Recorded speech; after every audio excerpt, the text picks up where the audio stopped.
Okie dokie. So let's begin. Hello, everybody. Um, Hope you've had a good, they normally call Wednesdays the hump day, right? It's the day that's basically before the weekend starts or something like that, I guess. Or middle of the week. Yeah. So hopefully it's been a good one. So Sonny texted and said that he's not going to be able to make it. The Morvarid will be joining us later, and Salman as well. So that's that. I wanted to quickly go through what we talked about last time. As a matter of fact, if anybody remembers what the story was and what we talked about, let's hear it. Any volunteers?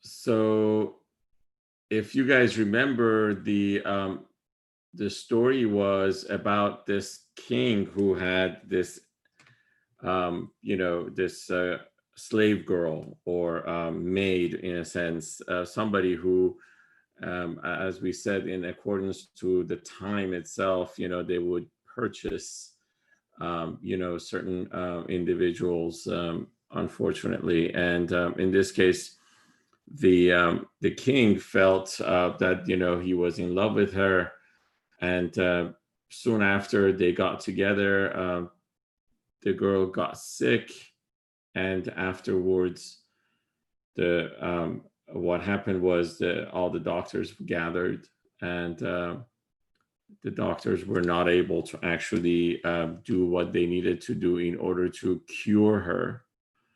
And if you remember, Rumi told us that one of the reasons, or the reason, actually, as a matter of fact, or the reason, in accordance to the fact that they weren't able to cure her, was the fact that they did not say God willing or inshallah.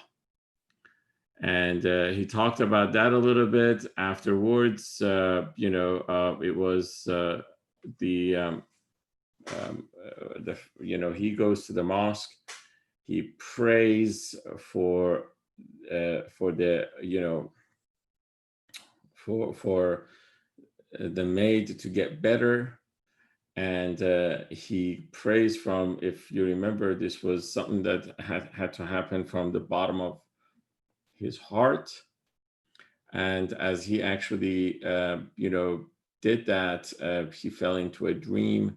In the dream, what he witnessed was that there was a wise man who was going to come the next day, and he would be the right um, doctor, in a sense, to actually cure this girl. After that, we talked about the manners in which Rumi gets a little deviated, as he would in Masnavi quite a bit. He deviates into another subject, and in this case, the subject is the manners in which we seek to connect through God. And he explained to us that if the fact that we need to ensure that what we do is perhaps in the right manner. We realize who we are asking and what we're asking. At the same time, we need to be thankful for what we're given, or regardless, and we have to kind of take that upon ourselves to fully embrace the existence of a higher power and what he's given us, and then going to perhaps ask, and in a way that we feel is the right way. So later on, we went into he talked to us about the fact that he found you know um, the doctor who was sent to him, and that doctor decided that he comes in and he visits with the girl. And what he starts realizing is the fact that the girl is you know is not perhaps somebody, the illness that she's experiencing is not a normal illness.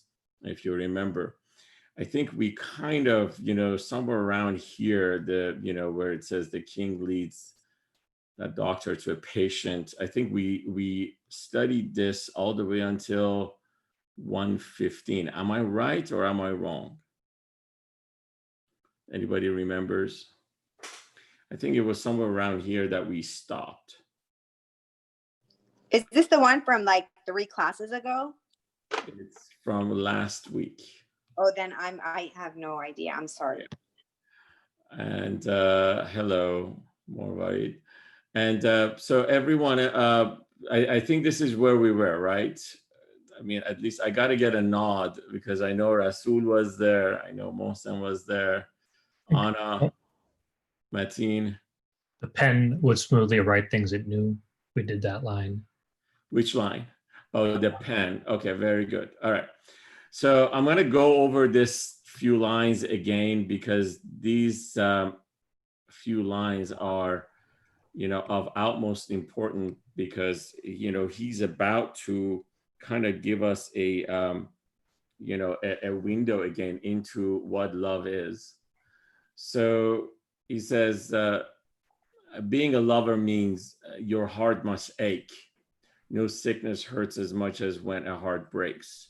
Obviously, what he's talking about, everyone has a misconception that Rumi keeps talking about a love that has to happen in a spiritual form.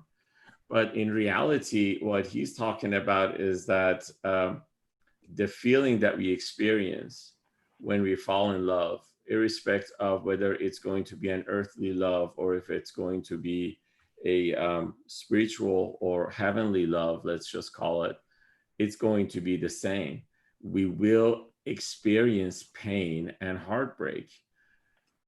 So he goes on to say the lover's ailments totally unique. The lover's ailments totally unique. Love is the astrolabe of all we seek. And we translated astrolabe to GPS. In a sense, what he's saying is that in order for us to find what we want, we need love. Love would act as the GPS.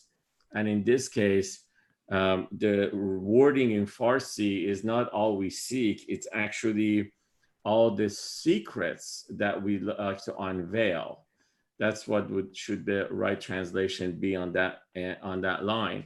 So in order for us to get a better understanding of the secrets of what we're seeking, we need to understand love, because love is going to act as the GPS for it. Whether you feel divine or earthly love, as we just said, ultimately we're destined for above. And what he's saying is it's interesting because it is important for us to experience love and falling in love in this lifetime. And he puts a lot of emphasis on this, that the reality for us is love, irrespective of where it's coming from, it feels the same. And by us experiencing the love in this form and in this body and in this lifetime, it tells us exactly how does it feel when somebody is trying to actually feel what they want in a divine melody or with the divine love. Some of you guys may have read some poems from Hafez. Hafez is very much more expressive about this. There is a poem that he has, which says that, I have had heartbreaks heartbreaks of love many times, which in this case, he's saying that because of that, I've been always able to find my way through. So again, the heartbreaks that Hafez is talking about is the heartbreaks that he has gone through in this life form. So going forward, it says, to capture love, whatever words I say make me ashamed when love arrives my way. Of course, what he's saying is that it's just not possible to describe love as it comes our way. Another thing that we need to remember is the fact that part of what Rumi is talking about here is the faceless face. Surat bi surat. So basically, the face, which we can only describe it through certain meanings. Other than that, we can't describe it itself. The example that I always use in the Farsi classes is that, for instance, if somebody tells you, can you tell me how spring looks like?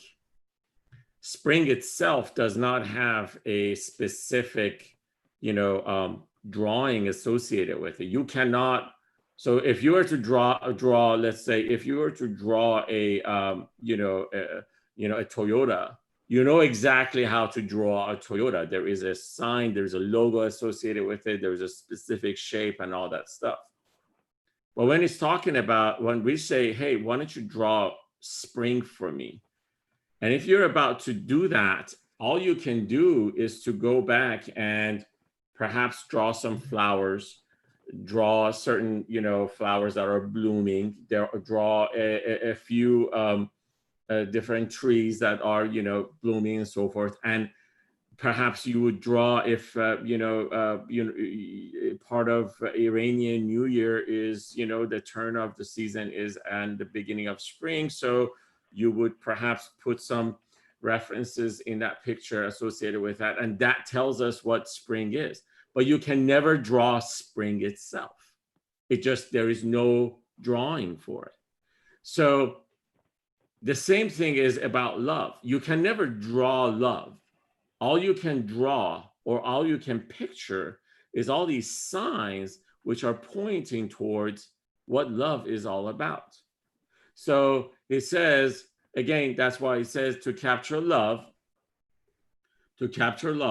whatever words I say makes me ashamed when love arrives my way.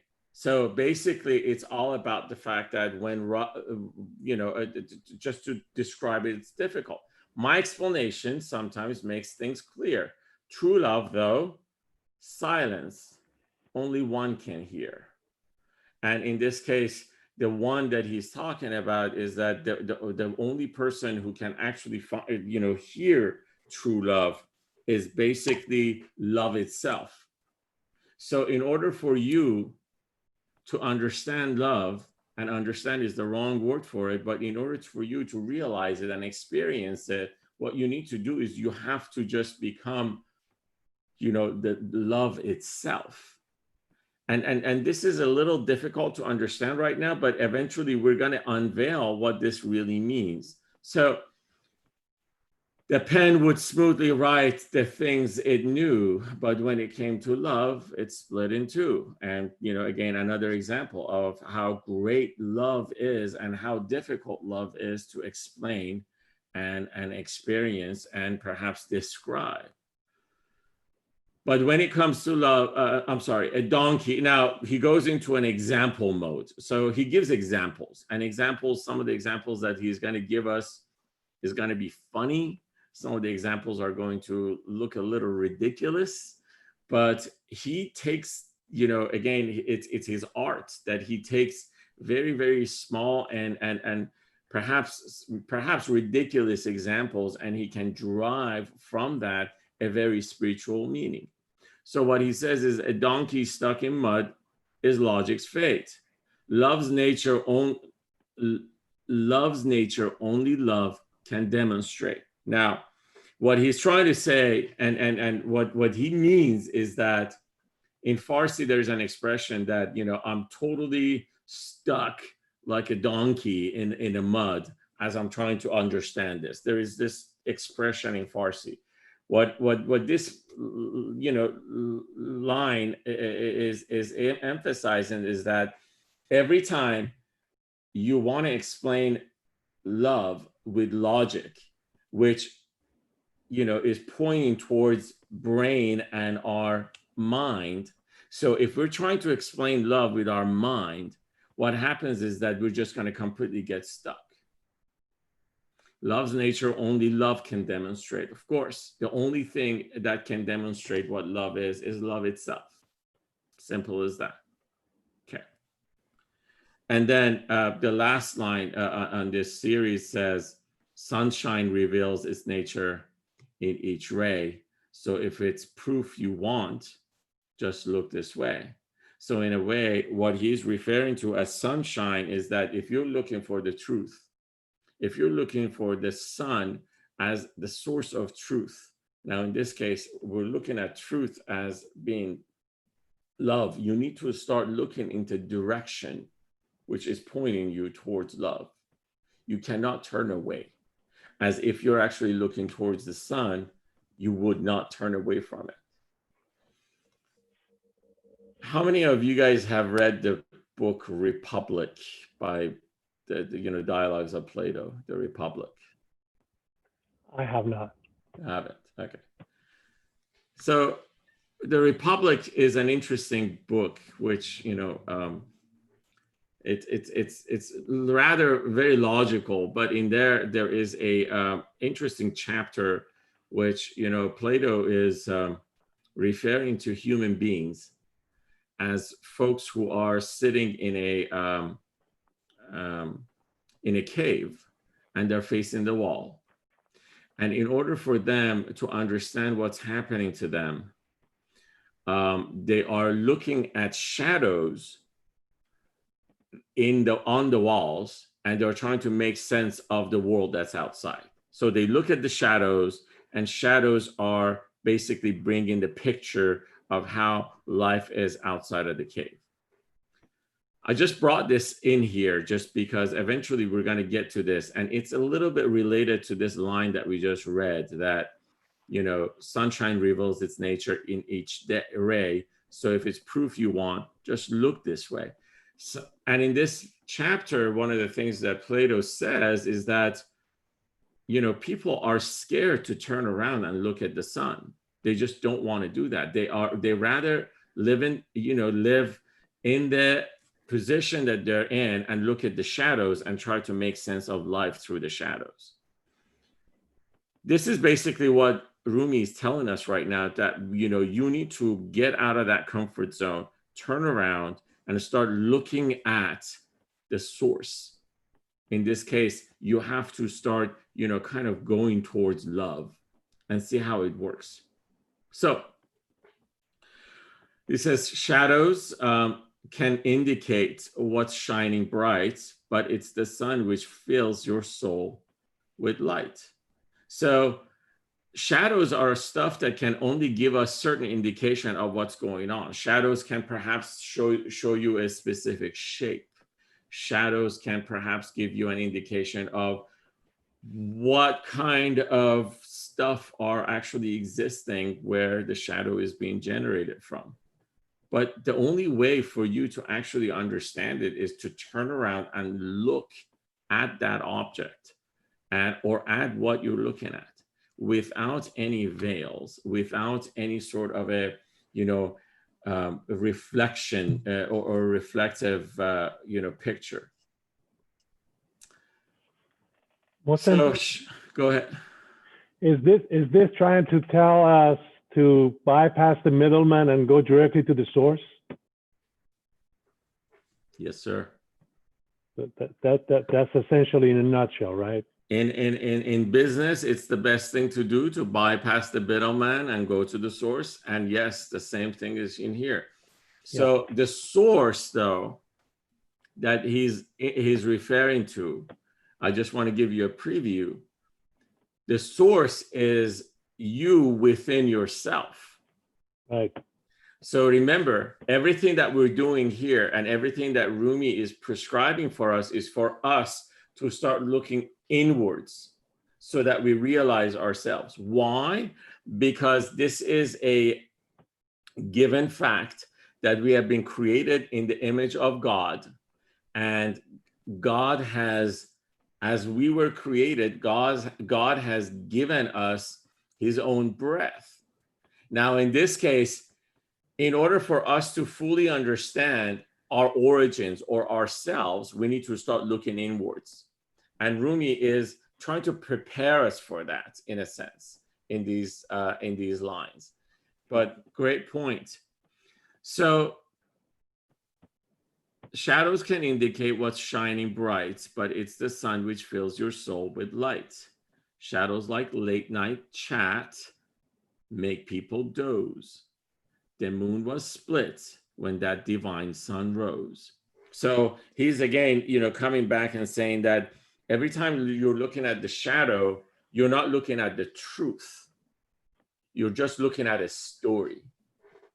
And stories are tales that are told. And every time you hear a tale, a story of, this and that, things can be manipulated within it, right?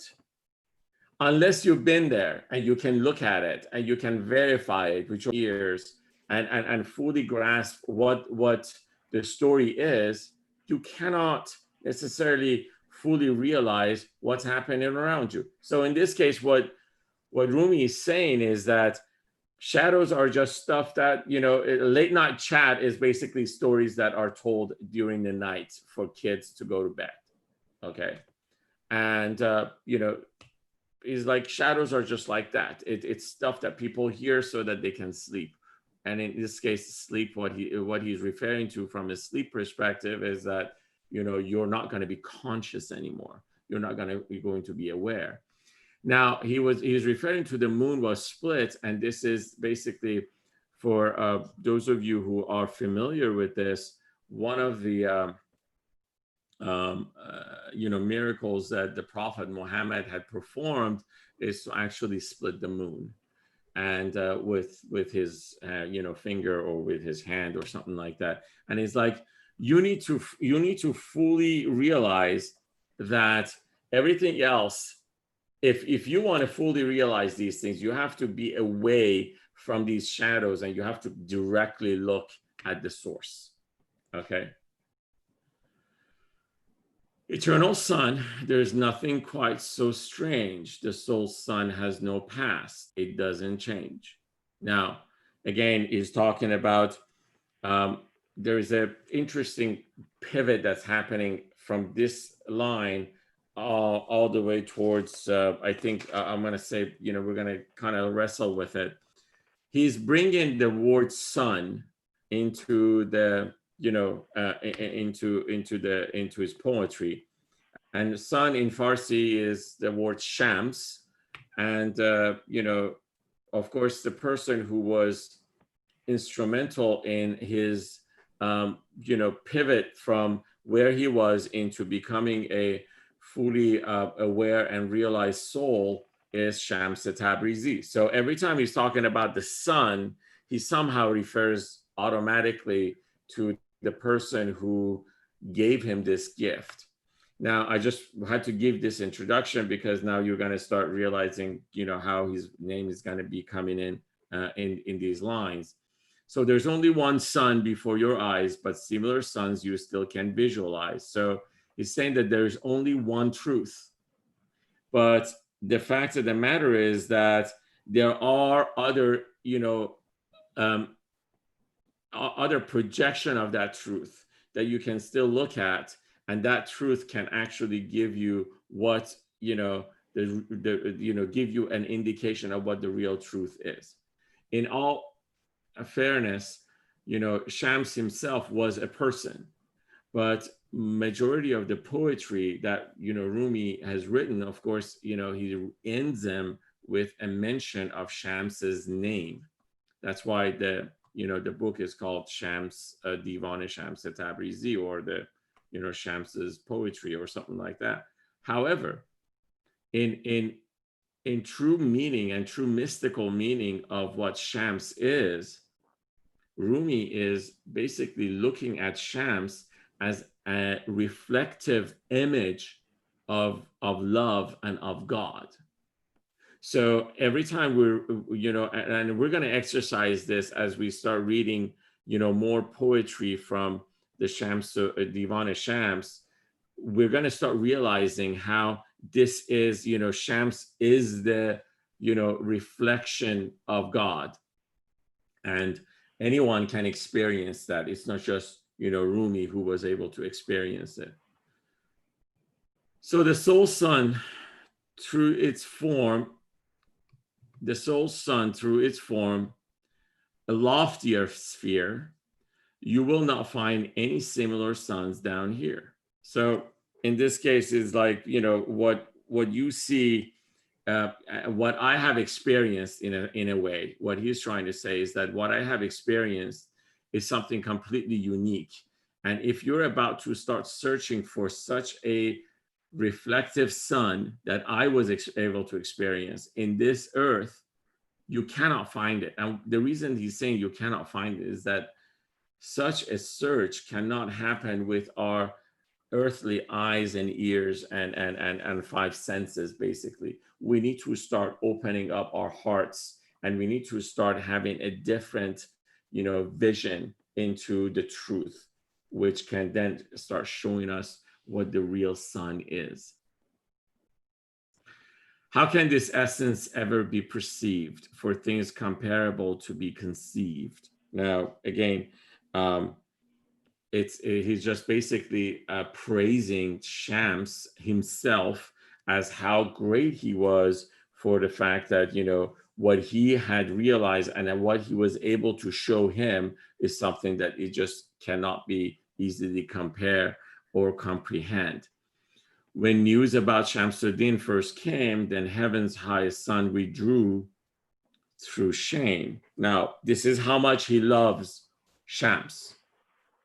He believes, and again, in these words, what he's saying is that when Shams, just the news or just the mention of his name, when it comes, the sun withdraws himself, just because, Shams' position or, place is such a great, an incredible place. So, is this, is this making sense so far? Any questions, anything? I just don't want to just pass this without making sure that, we're all on the same page. Okay, Yes. looks like, go ahead. No question. All right, so we're following, again, this is all going to eventually fall into place, so bear with me. So now he says, I'm not compelled through uttering Shams's name to tell you of his gift and spread his fame. So now he's fully getting engaged into talking about Shams himself. Shamsuddin has flung me by my skirt, so I can breathe in scent from Joseph's shirt. Now, when he's talking about flunging me by my skirt, is that I am not able to be still if I remember him. I cannot sit still.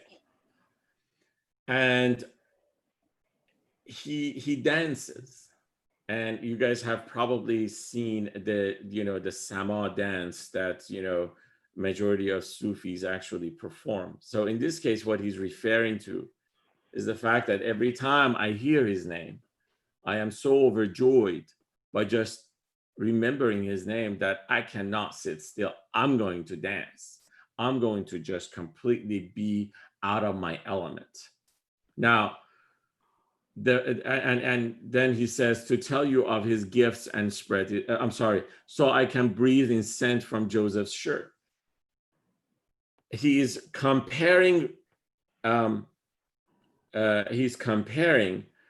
hearing Shams's name to the story of Joseph and Jacob, in a sense that when Joseph was basically thrown into a well by his brothers, and this is a biblical story and a Quranic story, what happened was that, you know, the brothers brought the shirt that belonged to, or they brought a shirt, not necessarily his own. It's apparently they went and bought one and they tore it apart, and they wanted to say that, you know, he was eaten by wolves or something like that.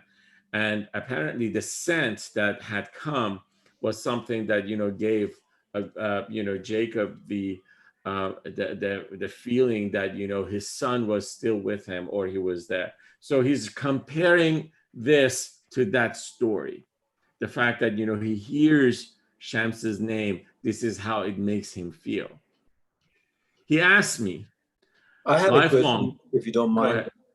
I guess the Joseph shirt has two references. Once at the beginning when they brought a kind of bloody shirt to Right. show the dad that he is dead, but I have a feeling that he's referring to the second The phase second time, yes. when he Yes. got his vision back. Yeah, you're right. That's when Joseph was found. Am I right? So Joseph, once he was found, Yes. then the, you know, the shirt was taken to Jacob, and then he was able to actually see, because he went blind due to crying so much when he felt that, you know, his son was dead. You're absolutely correct. Yeah. Yes. So thank you for that. So in this Just go another ahead. question. Hosamodin, was that his Rumi student? He's his friend. A friend, okay. So Hosamuddin is the guy, and I think you know, we're gonna run into him pretty quickly in these lines. Hosamuddin is the guy, you know, Hosamuddin has flung me by my skirt. He's the guy who, if you remember when I was telling you guys this story of how Masnavi was put together, Hisamuddin was the guy who actually told them that you need to put a book like this together. And you know, and Rumi loves him a lot, and he feels that, you know, this guy is a connected soul, and to him, Hisamuddin is a very, very beloved person. And so this is a dialogue between Hisamuddin and Rumi, that, you know, now, so he says that, all right, so I can breathe in scent of, I'm sorry. So then Hosamuddin asks, he asked me, lifelong friend, he's referring to Rumi himself, please share with me from your rich stock a single ecstasy. So basically he's asking for something of a, you know, a memory. Give me a memory of what was going on between you and Shams, to raise a smile from both the land and sky, to make each person's soul expand and fly. So it's like, if you tell us that tale of just one memory between you and Shams, we're gonna, you know, it's just something that's gonna be so, you know, overjoying for us, that we can, our souls will expand, and we are able to actually start growing wings so we can fly. And I'm going to talk about that eventually, as far as what does it mean for us to start growing wings, because this is something that you're going to hear a lot in Rumi poetry. Don't give me duties now, I have passed away. So in this case, you know, there's two lines that are in Arabic in the Farsi version, and these are translations, which it says, don't give me duties now, I have passed away, my sense dulled, I have no clue how to pray. So basically saying that, you know, when it comes down to talking about Shams, don't make me, or don't oblige me to do things like this, because this is very difficult on me. For anything a drunk might sing is wrong, whether he's meek or boastful in his song. So what he's saying is that if I'm not an aware person. If I'm not aware what's going on, that means that I'm drunk. And the drunkenness that he's referring to is being, we're going to talk about this drunkenness that, he feels that it's the best way to be. In Rumi poetry and in Hafez and in majority of these poets, Sanai or Attar or all these guys, they refer to a wine. And this wine that they refer to is this, they believe that if you are connected with the source, if you're connected with God, if you're connected with love, if you're connected with life, then life is going to start providing you this wine, which is an everlasting, joyful drunkenness, which would never, ever finish. And majority of these guys, they compare the drunkenness from this eternal wine to when you get drunk when you are here on earth. Getting drunk on earth gets you happy for a few hours, perhaps, and then you get a hangover. And literally, and I'm gonna just make sure that I say this. All of these guys know about the hangover. Okay, they know exactly what a hangover is. They know it's going to be a headache. They know it's going to be something that's going to, make you feel lousy the next day. They know it. They refer to it. So in this case, what he's talking about is the fact that when he says that if I'm going to talk about this, I have to be drunk. And if I'm drunk, I'm not going to make sense because you guys don't get it. And just like when a drunk person starts talking and you can't follow his statements, he's saying that if I get drunk from this eternal wine, you're not going to get what I'm going to say. You won't get it. Since all my veins now pulse with drunkenness, how can I represent his loftiness? Now he's saying, oh my, so now apparently he's gotten really, really into his mojo, I guess, in a sense, because now he's going out and he's like, I am, all my veins are just totally now, filled with this, with this eternal wine. And what I say, it's not going to do justice about this, this guy Shams. It just won't do justice. Describing separation's torture then is best postponed until we speak again. Remember, this is at the very beginning of Masnavi. It's only the line 130. So imagine that he has just started this, and the setting is, a bunch of people have been sitting in these meetings with him, perhaps 20, 30 people, and he's just talking about these stuff.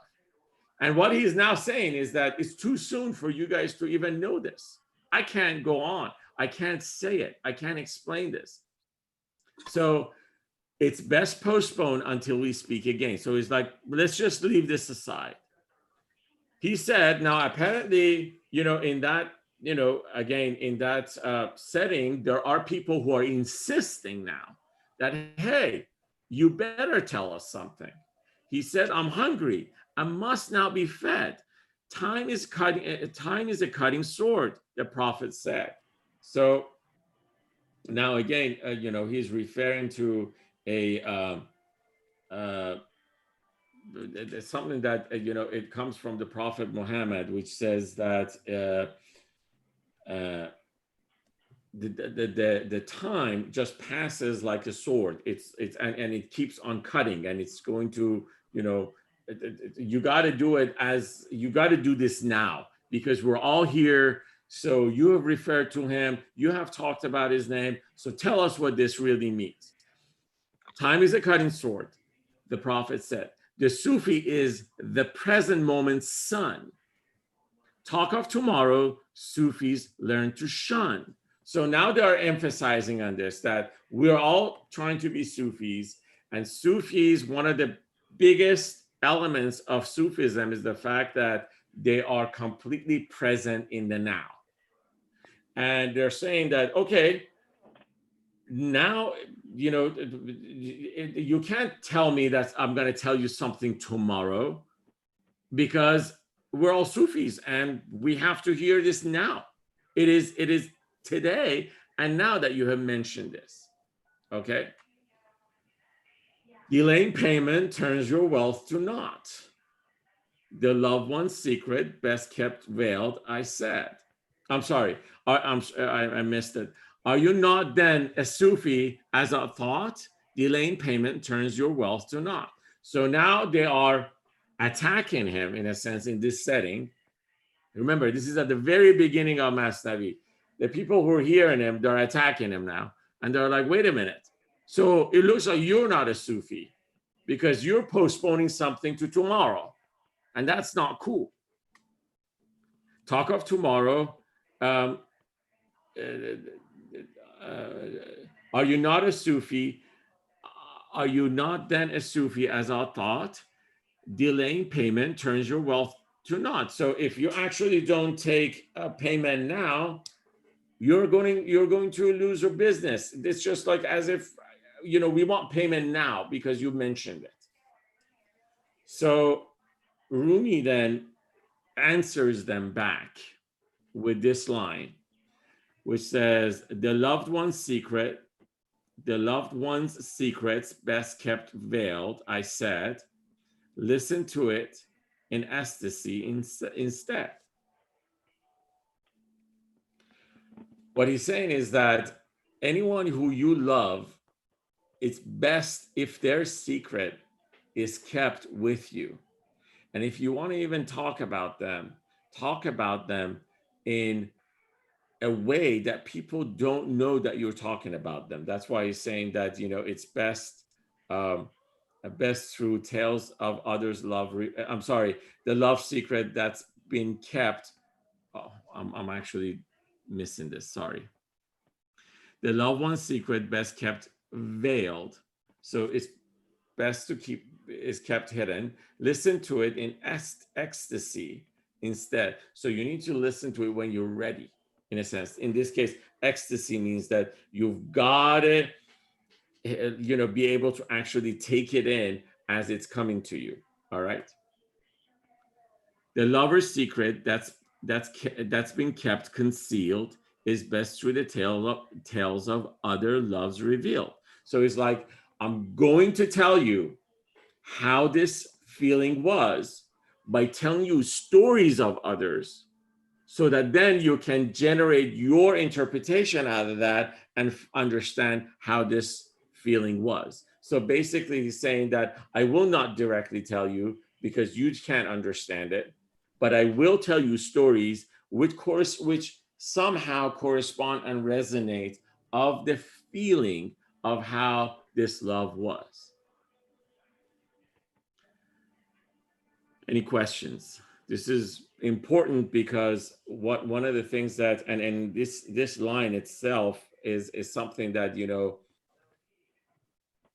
he is about to set a journey of talk about Masnavi, which is again, then, basically this line is what all Masnavi is all about.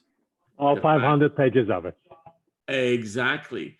Because what he's saying is that I'm going to say things in stories so that you can then take, the meanings of the stories and understand how this love story was. Tell it.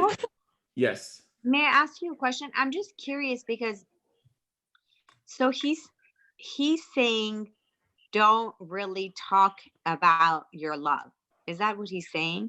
No, he's saying that don't talk about your love with people who are not people who you cannot trust. Right. But where does he say that you cannot trust?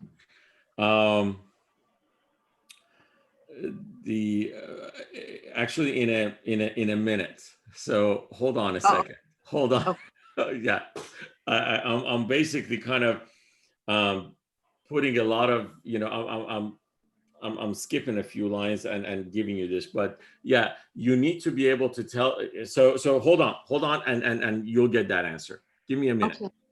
Okay. So tell it unveiled and naked candidly. So again, they are asking him that you need to tell us this Mhm. unveiled without any. You know how you sometimes you talk to your friends and you're like, you got to tell me what's going on. Don't leave any details out. I need to Right. know everything.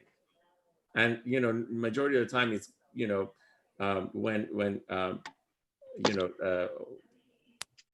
our mothers, when they talk to each other, they're like this, perhaps, I guess.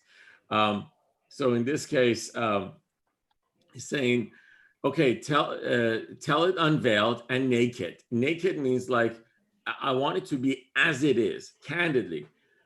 You tricky man, don't try distracting me. So basically, they have come at him again that, hey, you're trying to distract us and get away from telling us how this love story was. Be frank and lift the veil. You deferrer. Now, in this case, again, this is a very, very heavy exchange between him and the people who are listening. I wear no nightshirt when in bed with her. And in this case, her meaning the fact that if I am in the same bed with my lover, I'm not going to be clothed. That's what they're saying. They're using this example that it doesn't make sense to be in a same bed with your, lover when you're actually clothed. It doesn't make sense. Now you are actually putting a veil between us. Why are you doing that? So his answer is this. And the answer in here is, again, the English is not too good here, but I'll explain it. I said, now again, Rumi is saying that if the beloved strips for you, in this case, strips for you means that if what I'm about to say just completely, and nakedly, if I actually let it all out, that's what that means. You'll be affected. And this case, affected is not the right word. It's actually that you would be destroyed, because in Farsi it says you will not exist. It's not that you would be affected.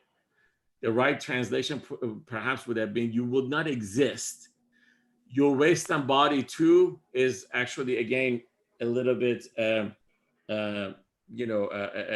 so he has taken the words and literally translated them. So what he's saying is that if you hear this, you will not exist. The person that's next to you and the person that's between you guys, everyone around you is going to be all gone, because you don't have the tolerance to hear the naked story or the unveiling of this without any sort of compromises. You cannot hear it. You just don't have the capacity. You don't have the how should I say it? You don't have the bandwidth. You don't have the strength. You don't have the capacity for it. You'll just completely Mohsen, be destroyed. Yeah. is this essentially the same notion that God told Moses? Exactly. Yes. That Yes. When you don't have Moses, the capacity to see me? perhaps, yes, it's the same thing. So we talked about this, and we will refer to this again. Yes, you're right. When Moses insisted that I want to see you, God was like, no, you can't see me. But what I'm going to do is I'm going to actually look at the mountain, and you'll see what's going to happen to the mountain.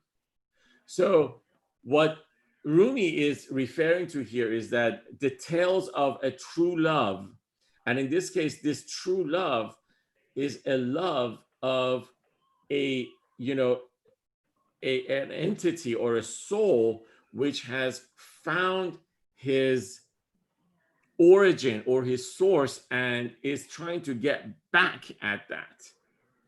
A love that is completely a lover and a beloved completely melted into each other. That tale is something that through ears and eyes we cannot hear. That's what he's trying to say. So he's saying that if I'm about to say this, yeah, You will be destroyed. You will not be around. You don't have the capacity. Please don't request what you can tolerate. A blade of straw can hold a mountain's weight. So he's saying that, if whatever you want, please ask it within your own capacity. And he's telling all of us that you're about to start on this journey. So take your time, take your moments, understand the meanings, and then little by little try to understand the gravity and the greatness of what I'm about to tell you. In a kind of it seems like a very condescending way for an enlightened person. Well, no? I mean, this is actually this is a polite way. Compared to what you're gonna hear a little later. It's interesting because isn't he supposed to be enlightened and not be? It's interesting. It's so condescending. You know what I mean? He is, yeah. He wants to make sure that he doesn't tap around or he doesn't dance around when it comes down to letting at least I would say his audience know where they're at and what it takes for them to get to where he's at. He does not dance around that. And by the way, like I said, this is the polite one. You will, God willing, if we ever get to book 5, you're not going to like that one at all. That book is like, I mean, there are certain stories that in my Farsi class, I had to completely censor it. I could not even talk about it. So and you have to understand what he sees and what he's explaining is his vision and he's what he has felt and what he has realized. So to him, he tries to hold back as much as possible and be as polite. But in this exchange, as you see, the first time when he told them that, hey, let it go, they didn't. And the second time they didn't. And finally, he's like, you know what? Let me go. It's not going to happen right now. I'm not going to tell you. Do you think it's because, you know how there's like some people were very judgmental of his relationship being so close to another man? Do you think it's because if this tone is so rude, it's almost like you're not worthy of hearing it because you have like certain prejudgments or something that you shouldn't have? Do you know what I mean? No, I know. And I have to say this, that unfortunately that has in certain time frame that has kind of gained ground that his relationship with Shams has been and even I have had this question presented to me that, hey, what do you think about this, that and let me put it out there. I mean, the people who straight up came and asked me, like, were they homosexuals? Okay. Right. And I think my answer to it was that this is not what I look at. Right. Just because of the fact that if I'm about to start judging him for the fact that how he lived his life, or whether he was a homosexual or not, the fact of the matter is that he has words which have completely moved, generations of people. Right. So for me to start focusing on something so little, I think it's just not the right. It's just not the right subject to just dwell on.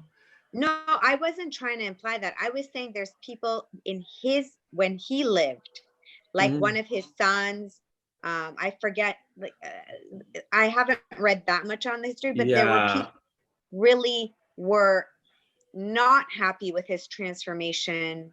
You're right. And so I'm asking, maybe this was the audience that was in front of him, and that's why he was so angry, because he's like, you don't have the capacity to even understand a soul connection between two brothers. I mean, the reason I said and that's in line completely. Yes. Right. That's what I later on, he's going to talk about jealousy. a Right. lot. Mhm. And he hates jealousy. He feels that, I mean, among all the bad attributes of our, you know, our you know, our Human. life, he Yeah. feels that that's the worst. Mhm. And that's because he experienced that because of what happened to him. And you have to Right. understand, I think at one point we're going to read this poem, which is from, you know, Divan Shams, which actually talks Mhm. about this journey. I mean, he made a choice to let go of a very, very comfortable and very, very, in the eyes of the entire city, let's just say, or entire, you know, eyes of people, a very, very honorable life. You know, he Right. was a well-known person. He was completely, you know, in the, you know, in all the right social circles, and everybody kind of was looking at him as, oh, you know, he is yeah, this is the guy who, you know, let's just say that, you know, he was in the He was high he, society of right. back then. And Right. all of a sudden he let go of all of it. And Right. that was not an easy choice. And by that, he also experienced a lot of hardship, but he didn't mind it. And a lot of So judgment. yeah, and a Yeah. lot of judgment. Yes. And So I'm we're sorry, gonna I wasn't trying to imply anything by it. I was asking maybe this is why he sounds so angry and is saying to these people, because in a lot of other things he writes, he's very open to, you know, open your heart. We need to return to the divine, etc. But here he seems like he's like, don't ask me about Shams because you don't even have the capacity to understand that sort of soul connection. And the reason I have one of my best friends I've been friends with, you've known me forever, Mohsen, but like since college, she's like my sister. There's a spiritual connection there. There's nothing homosexual about it because both of us are not that there's anything wrong with being homosexual, but it's not. But I understand what he's saying. Sometimes certain friendships, some people don't even have the capacity to understand, you know? And right. that's why I was asking, because for the stuff I've read, I've never heard him sound so angry because I've never gotten to book 5, or you know what I'm saying? Right. So I was And wondering why that maybe that this is that audience that was judgmental, was jealous, and was making incorrect judgments about him, you know? for sure. And again, like I said, it's only the line 140, which Mhm. again, if book 1 is 4,000 lines, you're going to see this a lot. Okay. You will see him.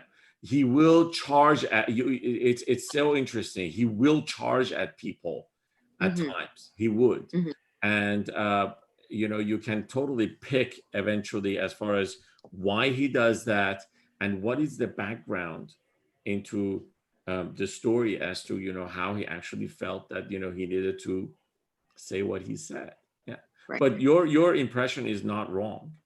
No, Mhm. not at all. Okay, so so he says, please don't request what you can't tolerate. A blade of straw can't hold a mountain's weight.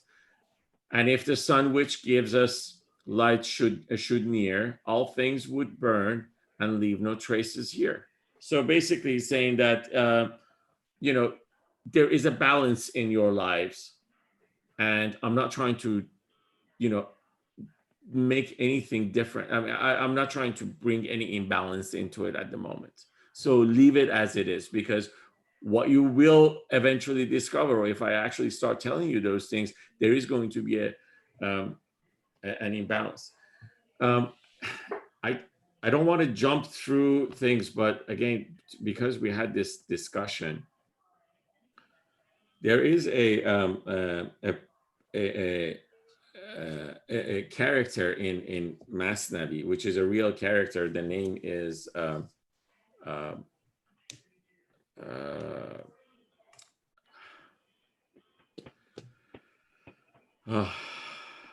hold on one second.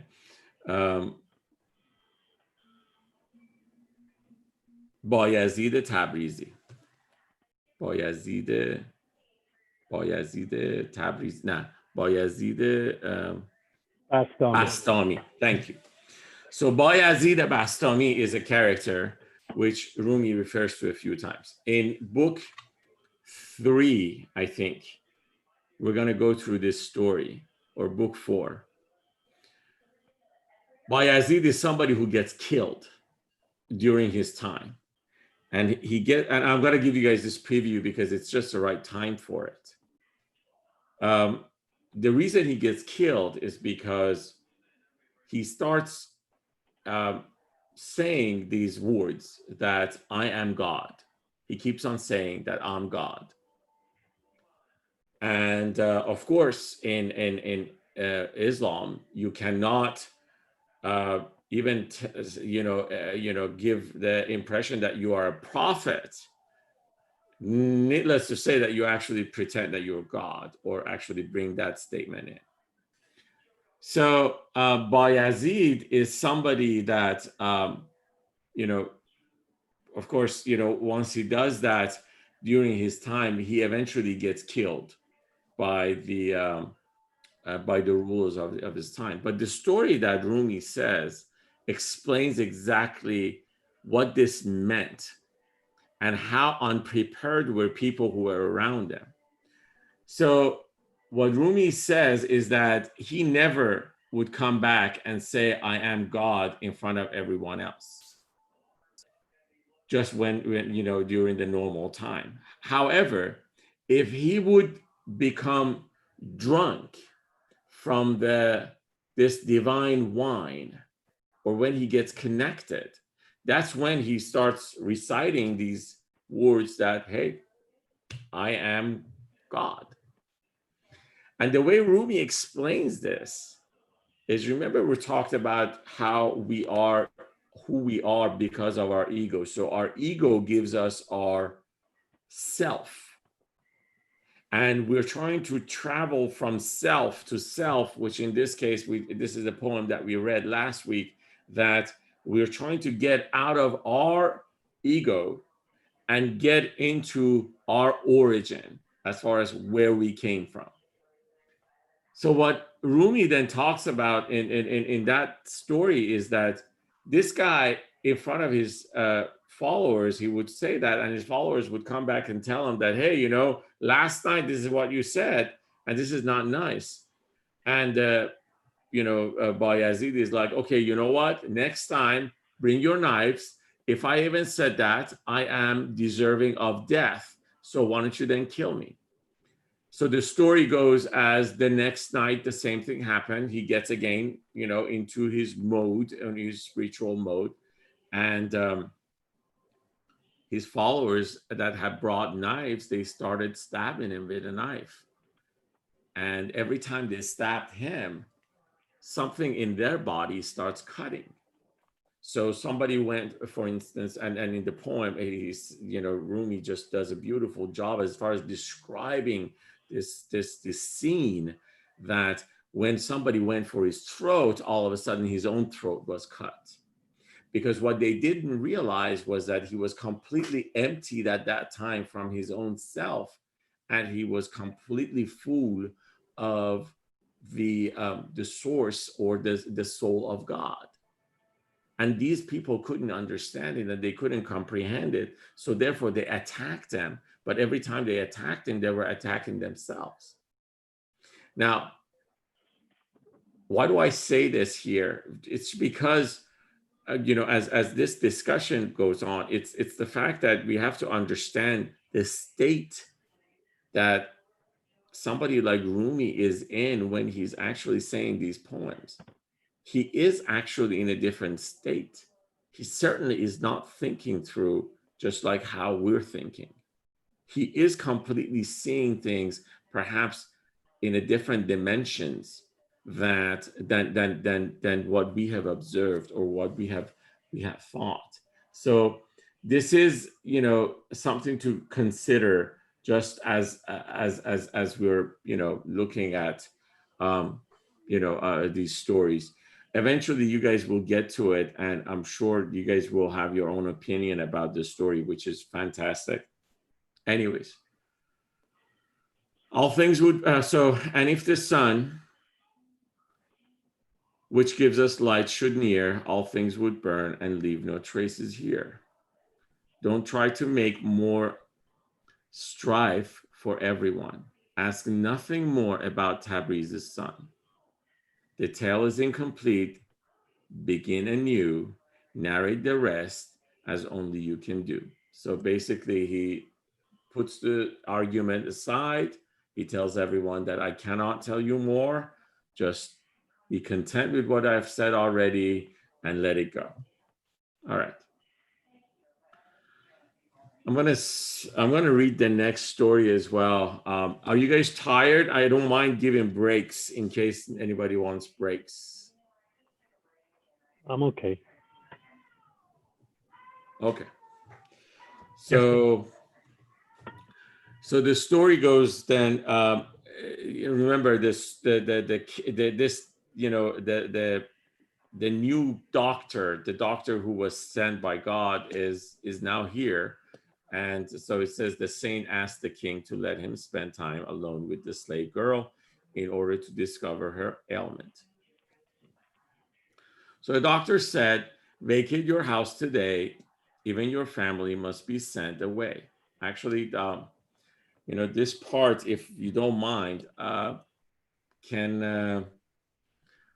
I start asking for volunteers to read this? Because this is gonna, this part is fairly easy and it's pretty straightforward. I don't mind reading, but I cannot describe what I read. But I That's read, fine. you'll describe. Yeah. If you can read, like, let's say up until line 150. Okay, I can do that. Awesome. The doctor said, vacate your house today. Even your family must be sent away. So no one's listening from the corridors while I interrogate the girls indoors. Okay, very good. Yeah. The house was empty. No one else remained. Alone now with the girl who looked so pained. Well, that's straightforward. Of course. He gently asked, from which town did you come? The cure depends on where the patient's from. Very nice. Yeah. Which relatives do you have living there? Whose family? Whose friendship do you share? Feeling her pulse, he went through one by one questions about the course the stars must run. Fantastic. Thank you. Yeah. That's You're awesome. welcome. Yeah. So let's say the next 5. Mateen, would you read the next 5, please? Yeah. When someone stumbles barefoot on a thorn, he stops and checks what he has trod upon, to use a needle to dislodge its head, or failing that, by moistening it instead. If in your foot it proves so hard to find, imagine one that's pierced your heart and mind. If such thorns could be traced by any fool, how then could sorrow ever hope to rule? If someone pricks a donkey near its tail, the helpless beast will buck and start to wail. Yeah.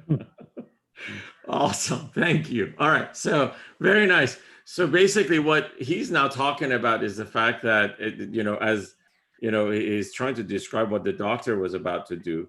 But then he gives us a very interesting, again, Rumi is good at using examples. He's using an example here saying that, hey, if there is a thorn in your foot, what you're going to do is you're going to, try to, take a needle, moisten it. You try to kind of, eventually you're going to try to, with your nails and everything, get this thorn out. And it's going to take you a while. It's not easy. So it's like, what if there is a thorn? And as he says, imagine one that's pierced your heart and mind.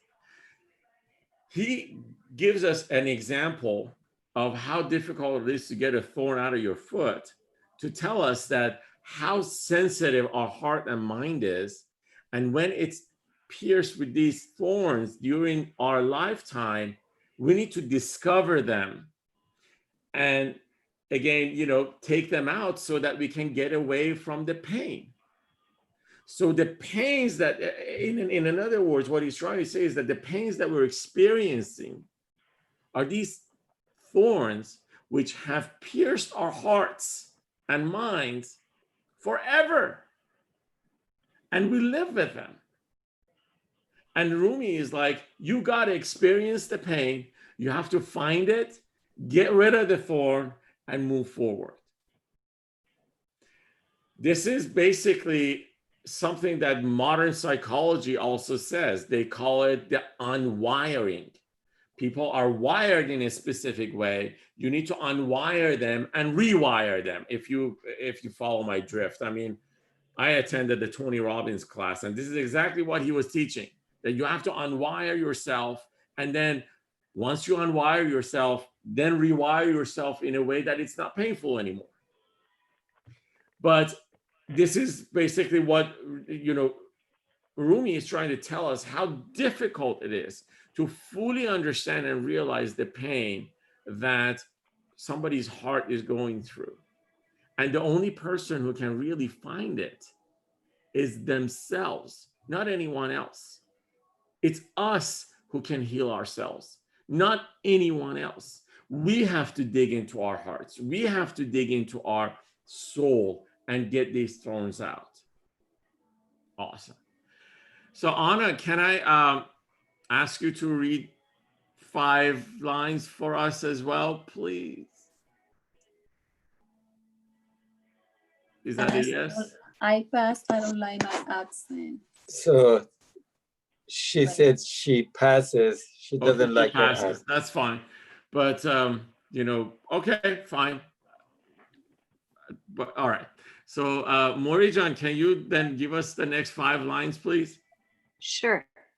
But this will serve to drive it further in. A stage is needed to remove the pin. The donkey would continue with its fit and prick itself 100 times with it. Are thorn removing doctors the best? He presses first all over as a test. Is that 5 lines? No. Apparently, so I can't see. I'm sorry, I'm getting old. Through sharing stories with the poor sick maid, he asked about her friends and where she'd stayed. And she divulged to him the history of all her past friends and her family while listening. Okay. So hold on. Great. So basically where this is, what he's trying to say is that this doctor, rather than actually going after his, this maid's vital signs, he decided to go after, understanding where he came from. Because, and again, this is an example of our lives, us. Mm-hmm. Every single one of us carry a baggage of where we came from, and what our backgrounds are, how our families were, what experiences did we actually have in our lives, and where we are right now. He's trying to describe how these thorns have gotten into our souls. Okay, you do so well, Maury, so please. Sure. I'll keep going. While listening to what the girl would share, he monitored her pulse with utmost care. Whoever's name would raise her pulse would be the one for whom she suffered constantly. Once she had named her friends from home, he'd then about another town inquire again. And after you left your home, where did you go? Where did you stay the longest? Let me know. She mentioned further places by their name. Her pulse and her complexion stayed the same. She listed every detail of each town, from local bread to features of renown. Should I keep going? Yes, very good. Of town by town and home by home she'd speak, without a quiver in her veins or cheek. Her pulse felt stable to his knowing hand until he asked the girl of Samarkand. Samarkand, yeah. Sorry. So just a quick explanation. This is the town which back then it used to be in north of Afghanistan, close to the border with India. And, again, apparently at that time, it was a very, very booming town. And apparently, so everything that, he keeps on asking and asks and asks, and eventually, the pulse doesn't, nothing happens to her pulse as she's telling all these stories of where she's been and so forth, until, you know, she gets to this town. And yeah, please keep going. Me? Okay. Her pulse increased to rates beyond compare. She'd been kept from a certain goldsmith there. Once the physician solved this mystery, he found the source of her deep agony. So where precisely is this man's abode? It's near the bridge on the Ratafa Road. Right. So basically, what he's saying is that he found out that there is something going on in that town. There is a dude that she is apparently in love with, or she's infatuated with, let's put it that way. So he asks for an address, and she immediately gives an address. Okay, go ahead, please. I recognize your illness. Count on me. My magic will provide the remedy. Be joyful, maiden, carefree and secure. As rain revives the grass, I'll find the cure. I'll take your suffering on, so grieve no more. I'm kind like fathers who their girls adore. Make sure to keep this secret safe with you. I mean, in case the king should ask you to. For if a soul entombs its secret love, fulfillment comes more quickly from above. The prophet said, whoever hides his dream attains it sooner through the Lord Supreme. Awesome. Okay, thank you. So basically what he's saying is that in this, you know, a few points that he's referring to is the fact that if we were able to find someone who, and in this case, someone is somebody who can actually start healing our souls. And this is basically something that refers to Rumi himself as to the fact that, you know, he is our soul's doctor.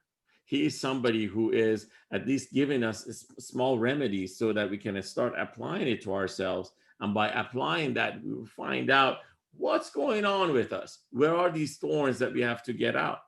And so that's basically, this conversation is basically what he's about to offer us. But going forward, another thing that he says is that make sure to keep this secret safe with you. I mean, in case the king should ask you to. And the prophet said, whoever hides his dream attains it sooner through the Lord Supreme.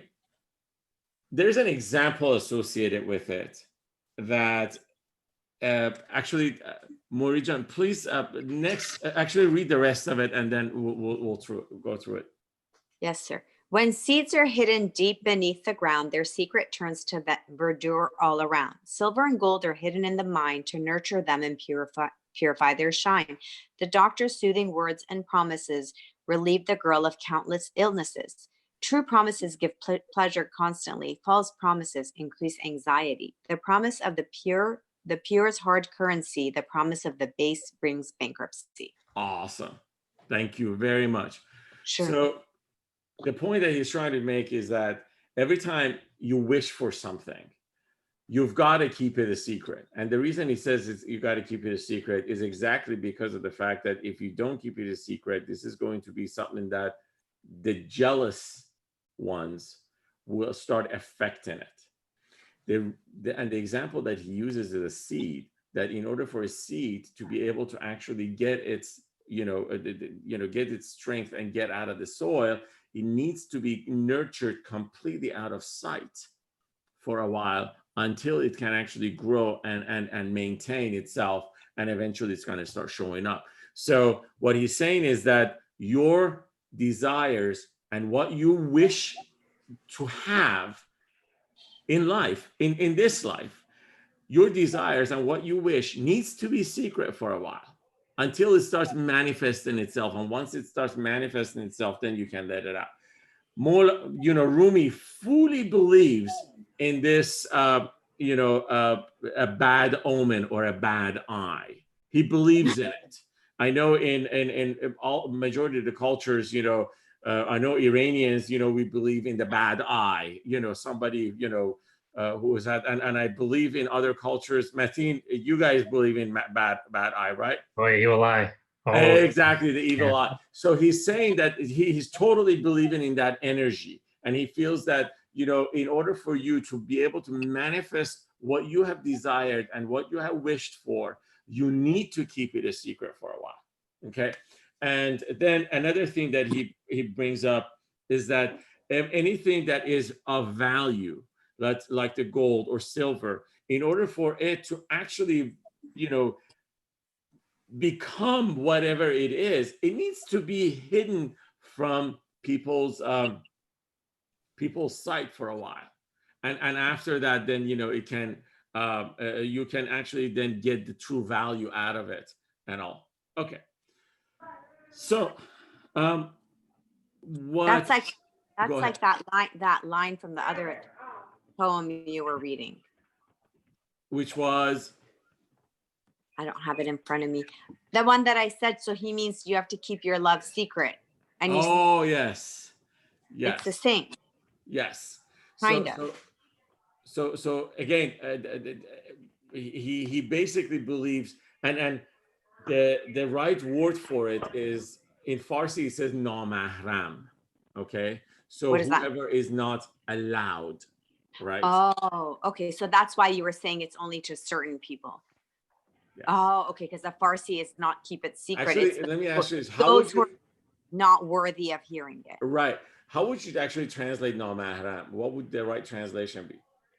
I think my Farsi is not good enough, but I would. I mean, I think honestly, what is that kind of like the people who, I'm sorry, like where are some women wear a veil, but Yes, it's yes, only yes, around yes. the family. So I would say, I mean, I think in the religious context, then it means those who are, God, what is the word? Forbidden Yes, to touch but or know. I think it's like beyond that, because it's maybe your inner circle, kind of.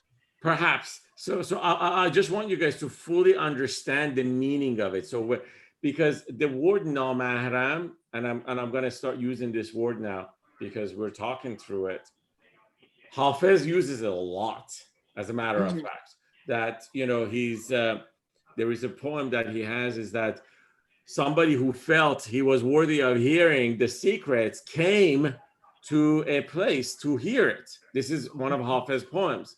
And it's like the secret hand came and bashed him on his chest and kicked him out because he was namahram, or he was not worthy of hearing it.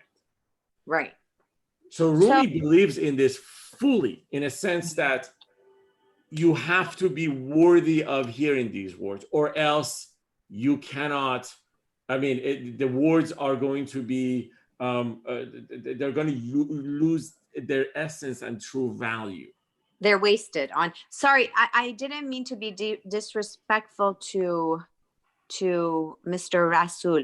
I meant like I'm sure forbidden. You're absolutely right, but I meant like, I think Rumi probably meant like the, like you said, worthy, the people whose ears would hear his words and comprehend them, as opposed to, the inability to hear what he really means. Yeah. So another thing that I want to then emphasize on is the fact that as we go forward through Masnavi, and we start unveiling and realizing this, because we're going to start looking through these meanings. And these meanings, if I were to be candid with you, Rumi is building on these things. He's building on one after another, after another, after another.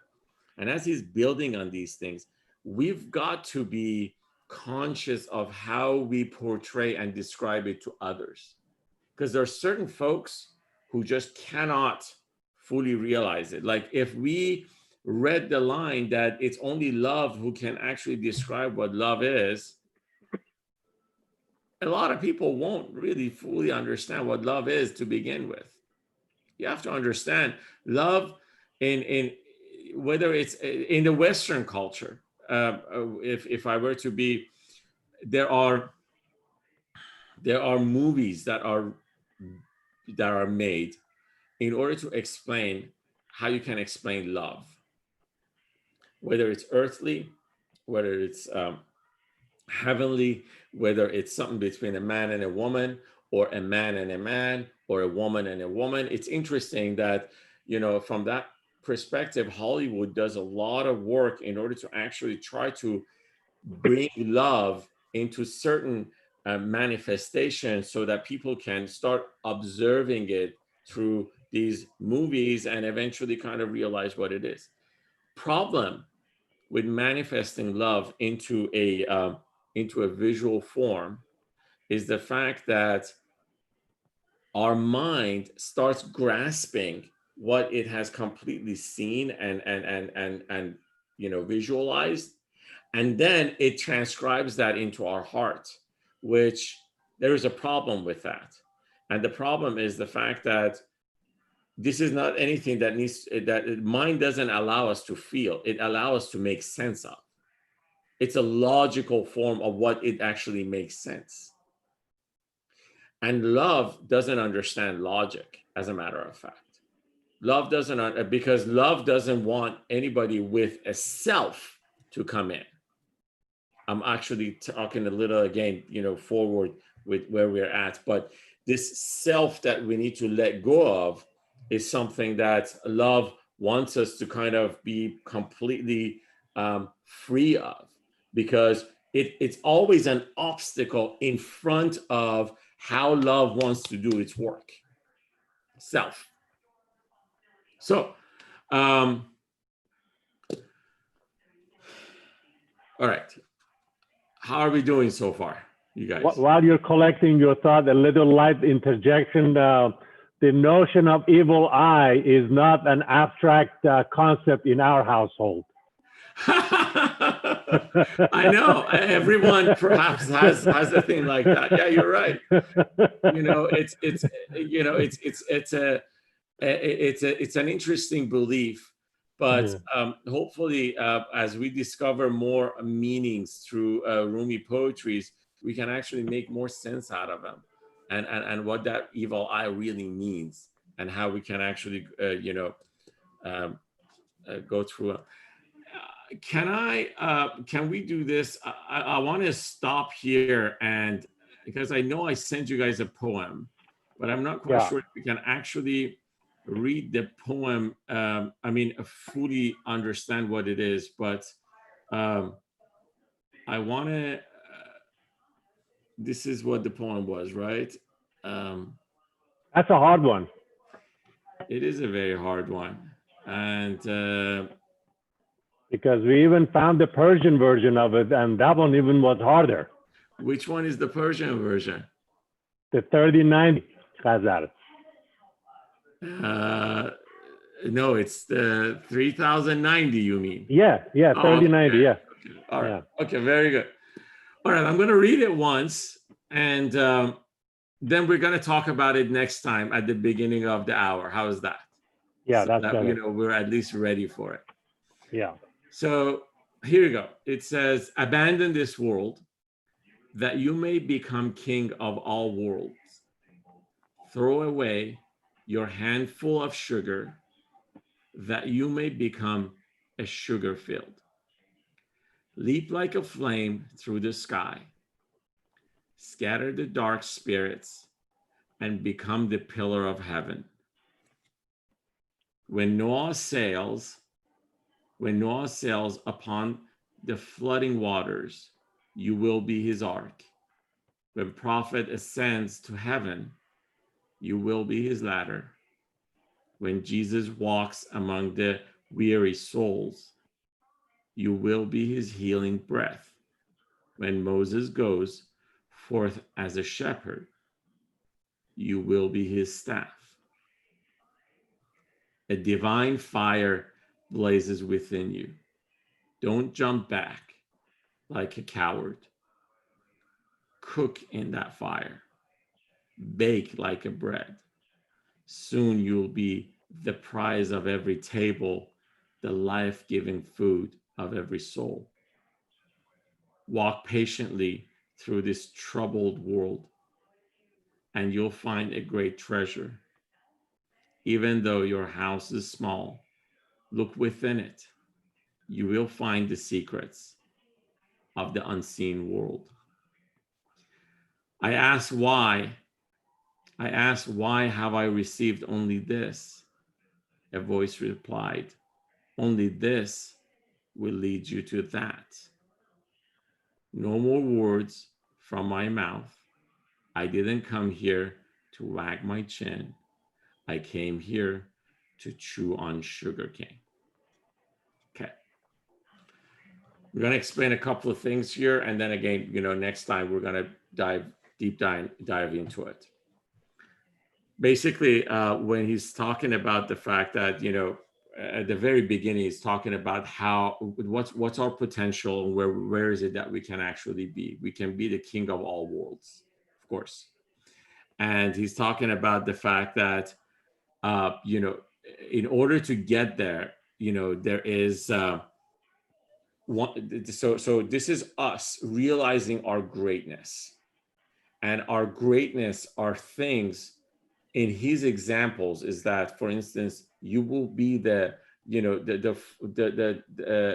ark that actually allows the Noah to sail.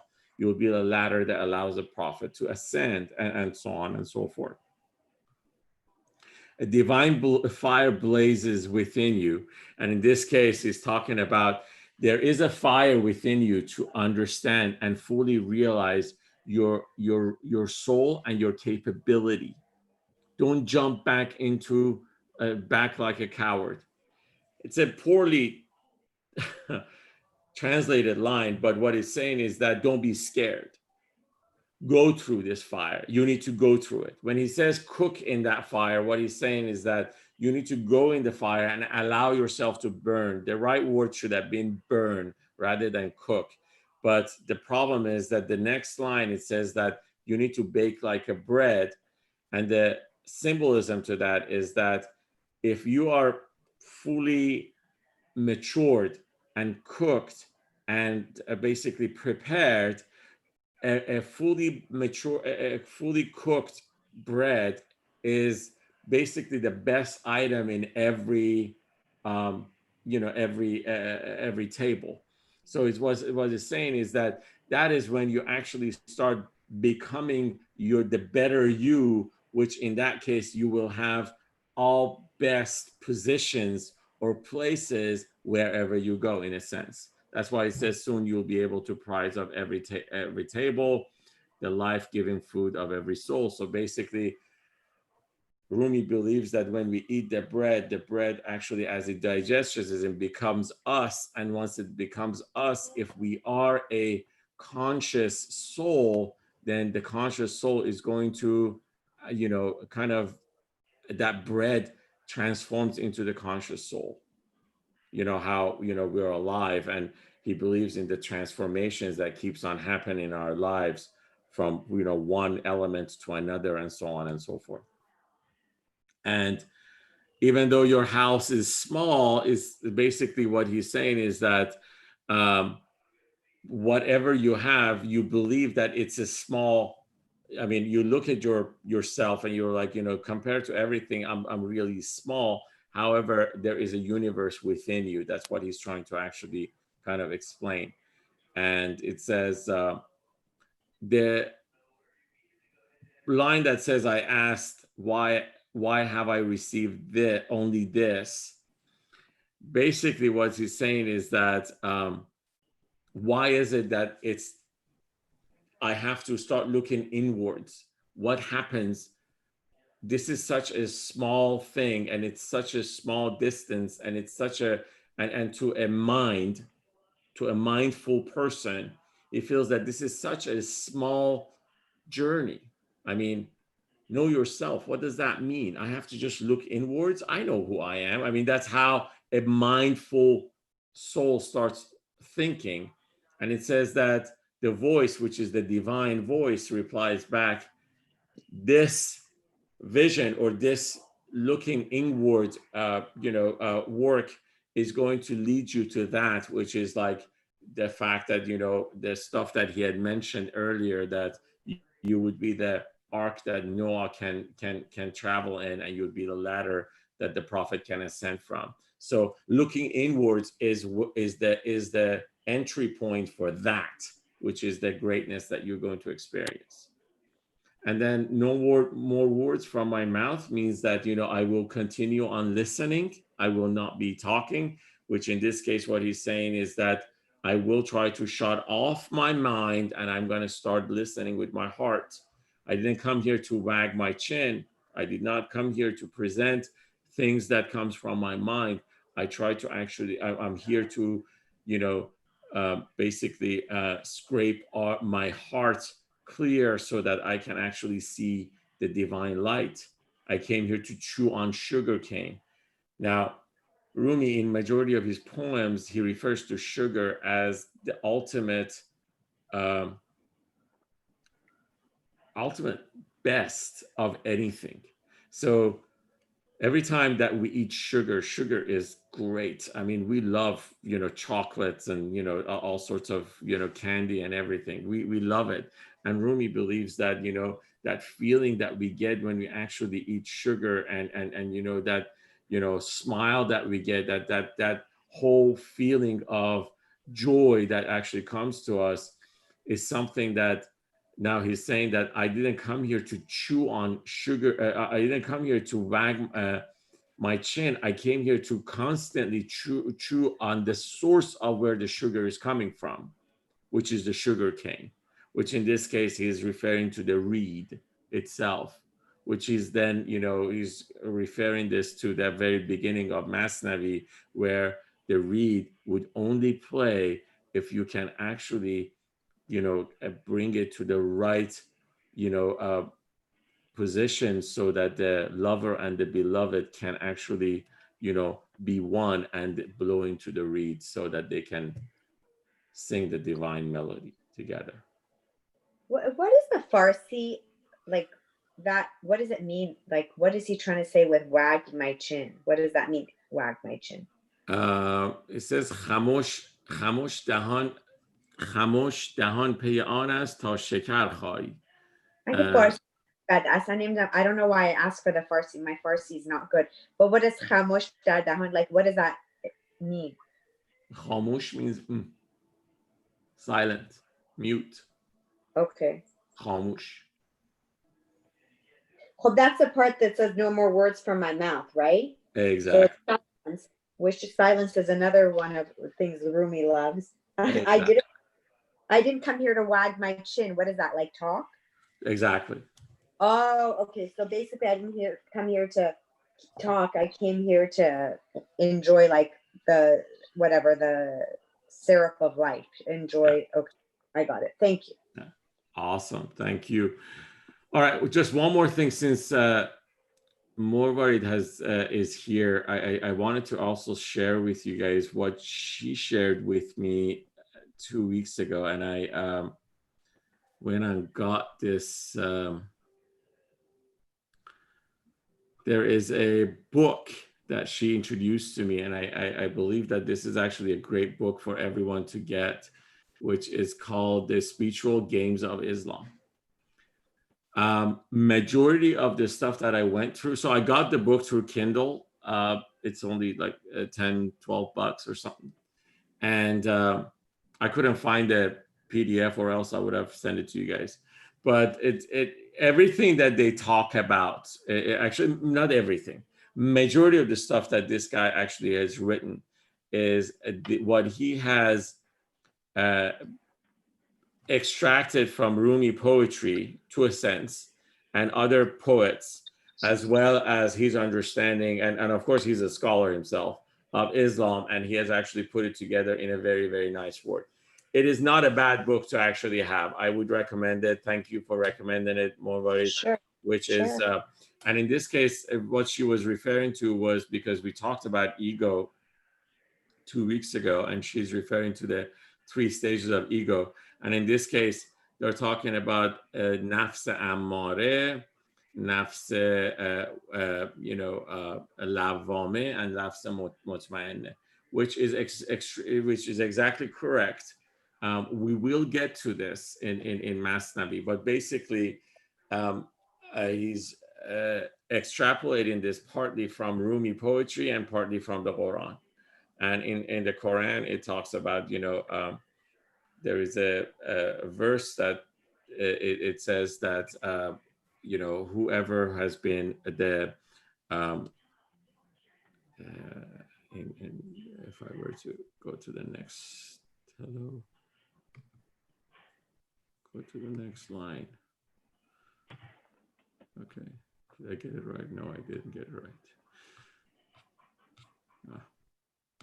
I never understand how Kindle works. Okay, so this is the last stage, which basically is, in this case, he's referring to it as ego at peace. Now, since I'm referring to Rumi, Rumi completely is, he wants you to have no ego. Let's put it this way. He doesn't even want ego at peace. He wants ego to be gone, which is a weird concept at the moment.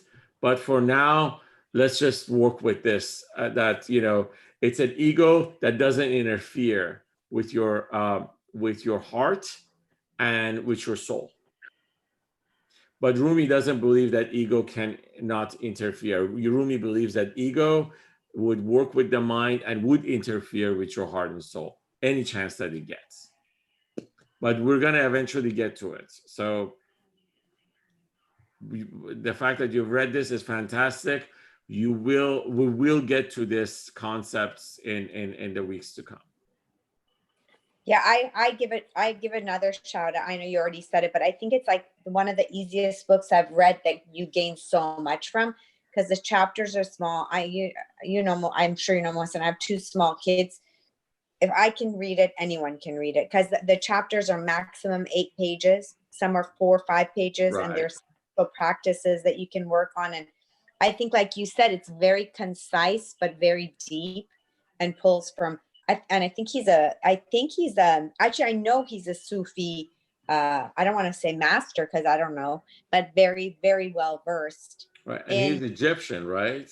No, I think I want to say he's from Bangladesh. Oh yeah, Is you're that right. Bangladesh? Somewhere else, I forget. But he's also done a lot of interfaith things with other religions. Very open-minded. Very, I think, very in line with Rumi's way of thinking. Yeah. So we'll get there. Okay. Thank you, everybody, so much. I hope you didn't get tired. Rasul, Awesome. sorry. Very enjoyable. Very enjoyable. Thank you very much. Thanks for all the contributions. Yes. Next week, we'll go over this poem. You know, I know I just read it, and we, you know, just very quickly, just you know, try to give some insights into it, but we'll discuss it, and then the rest of the poetry. Awesome. Thank you. Have a good evening, everybody. Thank you. Good night. Have a good night. Thank you. Good night, everyone. Bye-bye. Bye-bye. Bye.